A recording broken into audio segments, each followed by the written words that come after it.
Hello everyone, कैसे आप लोग। तो मैं उम्मीद करती हूँ कि आप लोग ठीक होंगे और मस्त होंगे, ज़बरदस्त होंगे और अपनी तैयारी में लग रहे होंगे।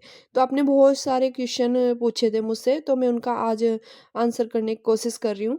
तो आपने मतलब बहुत सारे क्वेश्चन आए थे, जैसे कि बायोलॉजी एग्रीकल्चर कितने पढ़े, चैप्टर वाइज एमसीक्यू कहाँ से करें, और ये पेपर में रेशो कितना होगा, नोट्स प्रोवाइड, और ये आप बायोलॉजी एग्रीकल्चर एनिमल हस्बेंड्री पढ़ा दीजिए, सिलेबस अपडेट, और कौन कौन सी बुक रीड करनी है। ठीक है, तो देखिए कितना पढ़े, कितना डीप पढ़े, ये क्वेश्चन था किसी बच्चे का।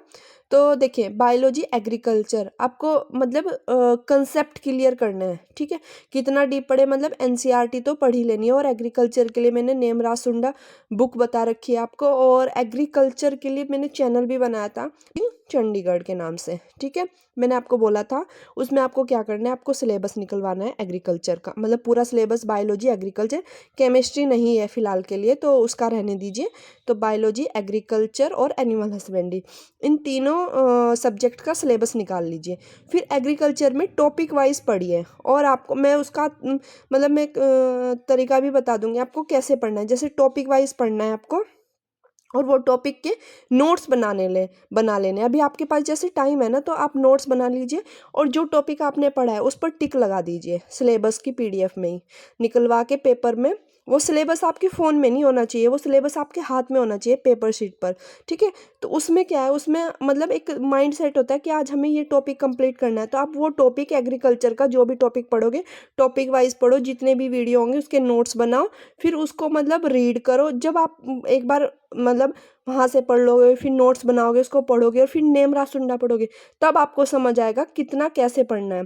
देखिए मैं उन बच्चों के लिए भी बोल रही हूँ जो बायोलॉजी वाले, जैसे मैं बायोलॉजी वाली थी, मैंने CBZ से करी है, मैंने आपको बताया था केमिस्ट्री, बायोलॉजी और बॉटनी और जूलॉजी। ठीक है, इनसे मैंने BSc करी है, तो मैं भी एग्रीकल्चर में इतना नहीं जानती थी, लेकिन हमारे यहाँ पर तब जब मेरा पेपर हुआ था तो यूनिट कम थी। तो लेकिन आपके लिए तो अभी ज़्यादा ही पढ़ना पड़ेगा आपको, तो वो बेसिकली वो आपको कवर करना पड़ेगा। ठीक है, तो मतलब इस तरीके से आप कवर कर सकते हो टॉपिक वाइज, टिक लगाते जाना है आपको, ऐसे पढ़ना है आपको। ठीक है, चैप्टर वाइज। और रही MCQs की बात, तो MCQ के लिए वो एग्रीकल्चर की ही बुक आती है, मैं आपको बता दूंगी कौन सी बुक है, अभी मुझे याद नहीं आ रहा है उसका नाम। वैसे नेमराज सुंडा में MCQs मैंने थ्योरी वाली भी बुक ली थी नेमराज सुंडा की। तो MCQs तो देखिए हमारे पेपर में ज़्यादा टाइम नहीं था, हमारा पेपर 15-20 दिन पहले नोटिफिकेशन आया था फैब में, और हाँ फैब में हमारा पेपर हुआ था 11 फैब में, और जनवरी में नोटिफिकेशन आया था।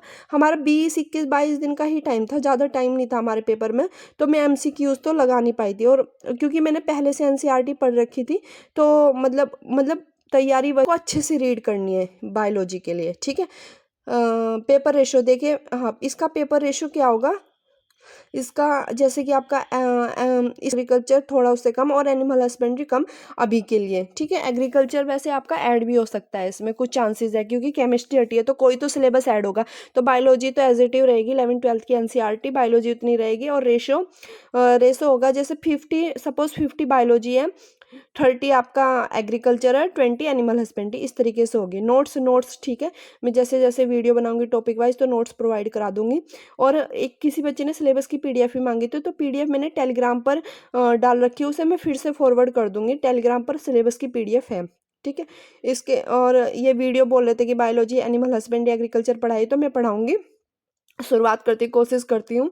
ठीक है, सिलेबस अपडेट देखिए, अभी कोई LO की कोई अपडेट नहीं आई है, ना ही सिलेबस अपडेट आया है, सिलेबस तो कोई अपडेट हुई नहीं है अभी।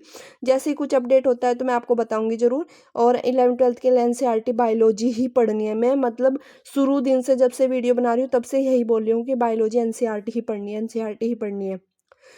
एग्रीकल्चर के लिए नेमरा सुंडा, और एग्रीकल्चर एनिमल हस्बेंड्री के लिए नेमरा सुंडा, और बायोलॉजी के लिए NCERT। देखिए ज़्यादा ध्यान मत दिए, एक सोर्स है आपके पास सर, आपको उसी को पढ़ना है, उसी को रीड करना है। हर ये है कि आपको नोट्स नहीं मिल रहा, आपको बनाने में टाइम लग रहा है, ये सब कुछ चीज़ें, तो वो मैं आपकी हेल्प कर सकती हूँ, मैं कोशिश करती हूँ वीडियो बनाने की। और वैसे तो शेड्यूल तो मेरा हमेशा बिजी चलता ही रहता है, जैसे अभी सुबह निकल जाती हूँ 9:30 के आसपास, 9 बजे के आसपास, तो और शाम को 5:30 बजे आई थी कल भी मैं। तो हमारे यहाँ एम्बुलेंस भी है 1962, उसमें भी जाना पड़ता है, काफ़ी मतलब बिजी रहता है, पर फिर भी मैं कोशिश करती हूँ, मैं कोशिश करूँगी कि मतलब 2 दिन में एक वीडियो डाल दूँगी, 2 दिन में 3 दिन में एक वीडियो, और इस तरीके से कंटिन्यू करेंगे, नोट्स डालती रहूँगी जैसे एनिमल हस्बेंड्री। अभी मैं फ़िलहाल के लिए एनिमल हस्बेंड्री और बायोलॉजी कंटिन्यू करूँगी, ठीक है। स्ट्रैटेजी वीडियो भी मैं लेकर आ रही हूँ, और आप लोग लगातार तैयारी करते रहे, पढ़ते रहे, मतलब वैकेंसी तो आएगी आई, कम से कम मतलब अंदाजन 4-5 बैच तो निकलेंगे ही एलईओ की, जितनी वैकेंसी अभी है डिपार्टमेंट में, मतलब इतनी अंदाज़ा है, ठीक है। और मतलब कम भी हो सकते हैं, ज़्यादा भी हो सकते हैं, उतना है। और आप लोग पढ़ते रहिए, मतलब फ़िलहाल तो आप ज़्यादा चीज़ मत सोचिए, बस आपको जो नेक्स्ट बैच आएगा उसी में ही आपको सिलेक्शन लेके निकल जाना है। ज़्यादा टेंशन मत लिए, पढ़ते रहिए, लगातार मेहनत करते रहिए। देखिए, और रही शेड्यूल की, देखिए अपना टारगेट अचीव करने के लिए आपको कुछ चीज़ें छोड़नी पड़ेगी, वो मैं आपको नेक्स्ट स्ट्रेटेजी वीडियो बनाऊँ। मेहनत के साथ लगे रहिए, मैं आपके साथ हूँ, चिंता मत करो बच्चों, मैं आपके साथ हूँ, ठीक है।